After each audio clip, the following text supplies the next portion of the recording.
Good morning and welcome. It is 8:30 o'clock in the morning. It is the 25th day of October 2021. It is a gloomy October morning. The atmospheric river has hit both northern and southern California and continues to move through southern California. A week ago we were worried about fires, and now we're worrying about flooding. I am your number one guide to all the tabletop role-playing game news, weather, sports, controversy, sarcasm, and general ridiculousness, the OGGM. It's Monday. It's time to take a look at what's going on in the tabletop role-playing game news, weather, and sports. Of course, the number one story is the United Paizo's Workers Union and the fact that Paizo has chosen to recognize the union and continue production and work with them on all the issues that they are upset about, ranging from long hours, low pay, harassment, assault, and carpets. This is the first step, but still the United States governments and the government of the state that Paizo is located in has to recognize the union, and the other unions also recognize the union. What this means for the remaining members of the gaming community, from large companies like Hasbro to teeny little companies like Hat Bagel. I don't know if that's actually a company, but it's Bagel Hat Games that might or not. I don't know. Is there a Bagel Hat Games? If not, I'm taking that name.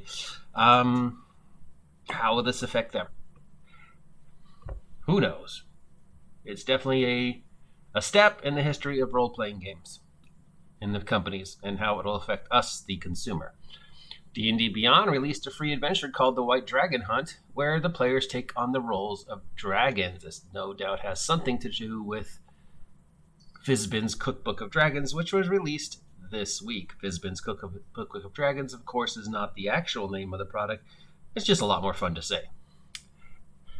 Edge Studios launched their new website with a flurry of announcements about former Fantasy Flight's titles, including Star Wars, and, here's a name we haven't heard in a long time, Legends of the Five Rings.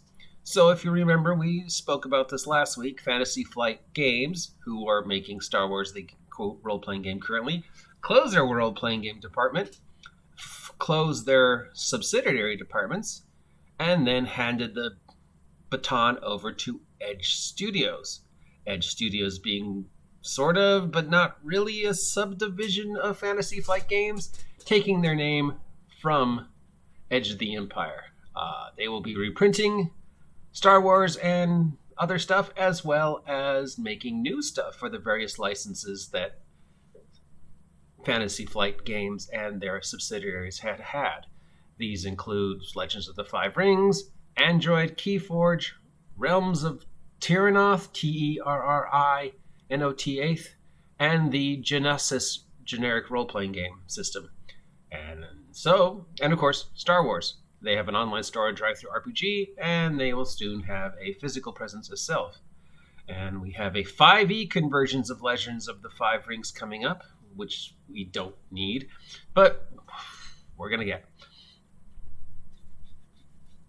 Considering how the history of Legends of the Five Rings and Oriental Adventures and Wizards of the Coast and the Forgotten Realms have already sort of been intermeshed and then separated, then intermeshed and then separated. I would rather have they just kept Legend of the Five Rings with the system that it had instead of revising it as a 5e system. I guess you can look forward to a lot more ninjas and samurais in your D&D games going forward. Yay, ninjas. Green Oak Ronin announced the Age Creators Alliance, a new user contact program for the Age system. The program functions similarly to the DM's Guild, but for the generic Age system, which also powers the Dragon Age and Expanse RPG. You have templates for both Fantasy Age and Modern Age to help creators make high-quality products for the online store.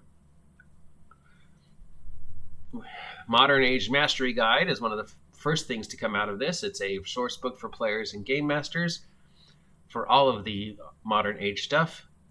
And we also have a Fantasy Age core rulebook that has been teased for some time, but now we've got a cover, more information, and release date. And Freeport will be a big part of the Fantasy Age system, expanding into a large world to create a campaign city called Stranger Shores. The Fantasy Age core rulebook is expected for release May 2022. I was a huge fan of Freeport and the world of Freeport, so it'll be interesting to see what they do with it. I will have to follow it. In other news, hey! A Cowboy Bebop role-playing game has been announced. Netflix is rerunning all the episodes of Cowboy Bebop, the animated, and they have the Cowboy Bebop live action film series coming on. So far, we've seen the actors for Tank, Jet, and Faye, but no news on whether Ed and Ein will appear in the live action Cowboy Bebop. Strangely enough, the individual playing Spike is Kumar from Harold and Kumar. So yeah, way to go, dude. So we have a Cowboy Bebop role-playing game coming out. We have a Cowboy Bebop anime being reshown again, and of course we have the Cowboy Bebop live action coming all to Netflix. What can we expect from the forthcoming Cowboy Bebop role-playing game? It will use the Hexis system previously used in Not the End, where characters are described by keyword placed in a hive of hexagon with links and relationships to make up the character stats. The big difference is that Cowboy Bebop will use a more traditional dice pool system with multicolored dice rather than the tokens from Not the End. Virtual Tabletop Astral Tabletop announced they have ceased to develop as the founder has retired from the company. The service partnered with One Bookshelf, the company behind TTRpG, to allow users to purchase membership through their storefront. Their service made headlines earlier last year for being the first premium subscription virtual tabletop to offer subscription-level products for free during the first lockdowns of the COVID pandemic. Virtual tabletop, premium subscription, virtual tabletop role-playing. This seems like the kind of thing that I'm going to predict we might see Critical Role do in the future. And here's one that just became available. A new patch for Baldur's Gate 3 was released this week, adding a lot of new content. This patch adds a new region with new quests, encounters, items, and NPCs, plus some more stuff on the Underdark.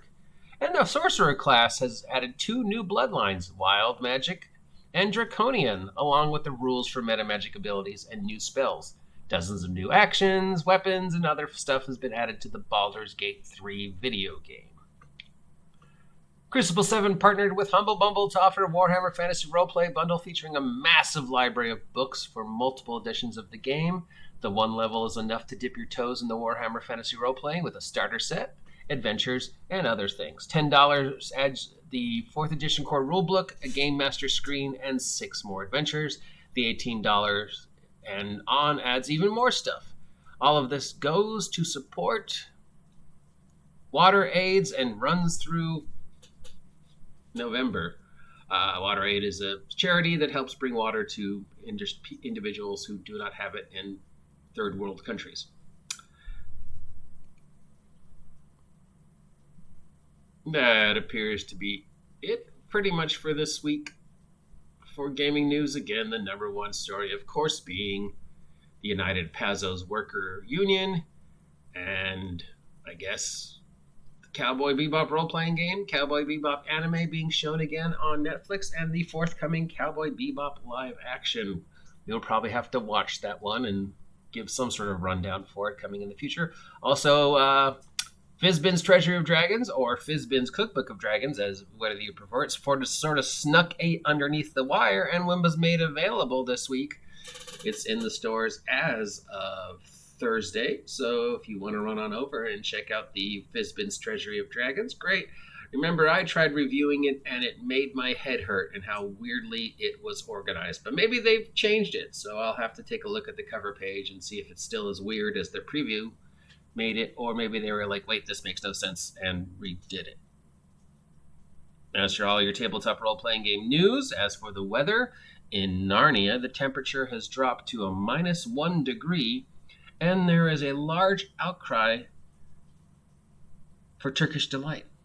In sports, the World Series begins tomorrow with the Braves versus the Astros after the Dodgers were taken out over the weekend. I guess I'm voting for the Braves, though really none of my teams made it, so go college ball. Till next time, I am your guide to general nonsense that is the tabletop role-playing game world, the OG GM. Remember, the old G stands for Old Griffen. Till next time, stay warm, stay dry, stay safe, stay off my land, and careful of those eggshells.